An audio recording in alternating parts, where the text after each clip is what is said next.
Hello everyone, welcome back to my another video. আজকে আমি বানালাম রেড বিটরুট পরাঠা। তো এটা আমি কিভাবে বানালাম সেটাই আজকে তোমাদের সাথে শেয়ার করব।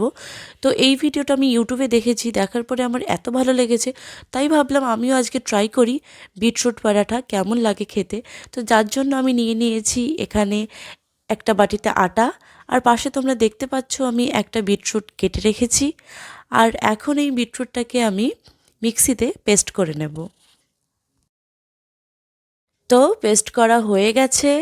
আর তোমরা জানো বিটরুট হেলথের পক্ষে ভীষণ বেনিফিশিয়াল, আয়রনের জন্য ভীষণ ভীষণ উপকারী। তো এবার আমি এই বিটরুটটাকে পেস্ট করে নিয়েছি। তো এই পেস্টটাকে এবার আটার সাথে আমি মেখে নেব। তার সাথে আমি অল্প একটু সামান্য পরিমাণ লবণ অ্যাড করে দিলাম।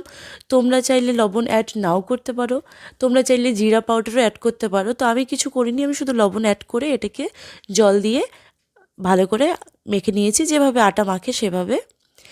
এবার এটার আমি ছোট্ট ছোট লেচি বানিয়ে নেব, নিয়ে তারপর আমি যেভাবে রুটি বেলা হয় সেভাবেই আমি এটিকে বেলে নেব।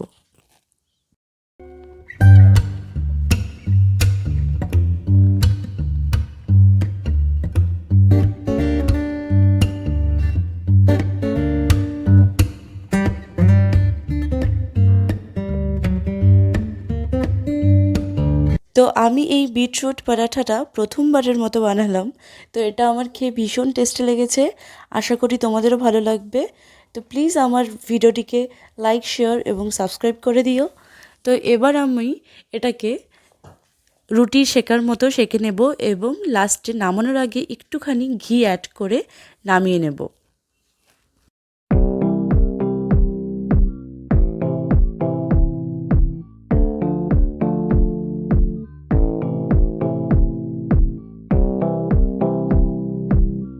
আর যেই বাচ্চারা রুটি খেতে চায় না তাদেরকে আপনারা এভাবে লাল লাল সুন্দর দেখতে পরাঠা বানিয়ে দিতে পারেন, টিফিনেও দিতে পারেন। তো তারা ভীষণ টেস্টি এটা হবে এবং তারা চটপট খেয়ে নেবে।